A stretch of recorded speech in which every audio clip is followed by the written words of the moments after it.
As Jennifer pops the trunk and slides the bags inside, Darcy airs out the car again, wishing the distant thunderstorm would roll over downtown. Anything to break this heat.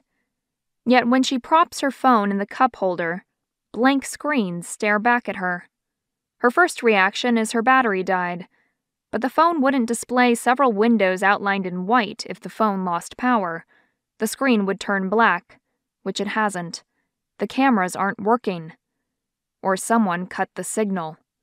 Gunning the engine, Darcy cranks her head around when Jennifer takes too long arranging the shopping bags. After receiving the hint, her daughter frowns and slides into the seat. "What's the rush? I thought we were having an enjoyable time." Darcy turns the phone over, not wanting Jennifer to see the source of her panic. Glancing up at a black cloud blotting out the sun, Darcy points. "The quicker we get going, the better chance we have of beating the storm." Unconvinced, Jennifer slumps in the seat and fires off a text. Most likely, Jennifer messages Caitlin. Darcy's mood swings are the most probable topic. With Jennifer distracted, Darcy sets the phone in her lap and backs the Prius out of the parking lot. A sports car whips past, forcing her to slam her foot on the brake pedal. When the coast is clear, Darcy releases the brakes and inspects the backup camera. On the coast road, Darcy pushes the Prius over 70. She's 15 miles per hour over the limit. If there's a speed trap ahead, she'll return home with an expensive ticket. So far, the rain is holding off. Occasional fat droplets splash the windshield, the humidity palpable even inside the car. She takes the turn into her neighborhood too quickly and almost rolls the Prius. Jennifer grips the door handle, her face pale. By the time their little house at the end of the loop comes into view, the tires grind through 3 inches of water. Branches litter yards, and an enormous elm tree hangs askew over the road, a strong gust away from flattening the Prius. The elm's branches snag wires. Darcy doesn't breathe until the car clears the obstruction. Lightning snakes down from the clouds and explodes over the cove, followed by a blast of thunder. Darcy races from the car to the door, with Jennifer covering her head. She fits the key into the lock as the wind ripples her shirt and tries to drag her off the stoop.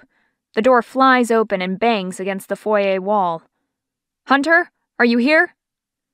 Darcy enters the alarm code and listens for her son's answer. It's quiet inside the house.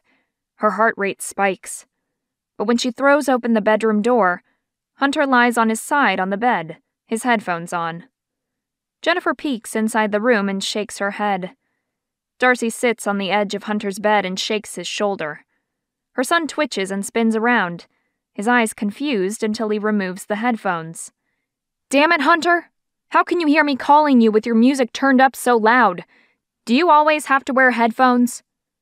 "Sorry, I just put them on a half hour ago." "You didn't answer my calls." "Guess I didn't hear. Anyhow, I read you aren't supposed to use your phone during an electrical storm."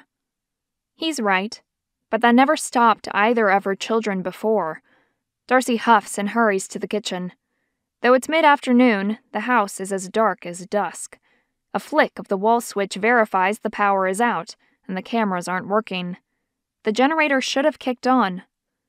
Darcy slides the bolt back on the deck door and steps onto the porch. The rain stopped, and the wind isn't as strong. A faraway rumble of thunder proves the storm moved on. Still, she's wary of lightning as she steps across the deck, the planks slick with water.